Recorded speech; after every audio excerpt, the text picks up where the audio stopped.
So the most ridiculous transaction I've ever had selling a watch, there was a dude that was a German guy who was in the country for business. I was gonna sell him a Rolex, so I had him meet me somewhere along the highway. It was on the West Coast in a logging town in the middle of nowhere.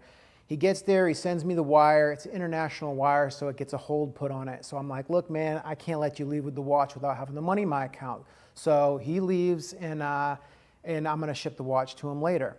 So we decide on that. We walk outside to leave, and this was right before the Hellcat had come out, and I was driving the SRT Challenger. He sees that, and he's like, hey, I got a GT Mustang that they gave me for a rental, right? And it's a novelty to him. It's an American muscle car, right? He's like, you want to drive it? I'm like, yeah, dude, of course I want to drive it, right?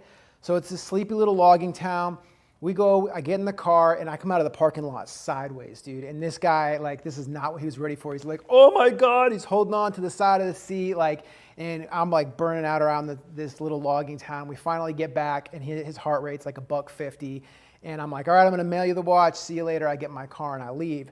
As soon as I get on the highway, he calls me, and this dude sounds like he's gonna cry, and he's like, you have my keys, man. And so like I had jumped on the highway and accidentally took off. I've got his keys to his rental car, I've got his wire, and I've also got his watch. And he's alone in a foreign country in this like redneck logging town in the middle of nowhere. But it all worked out. We got him his watch, he got his keys back, and everything was cool. So.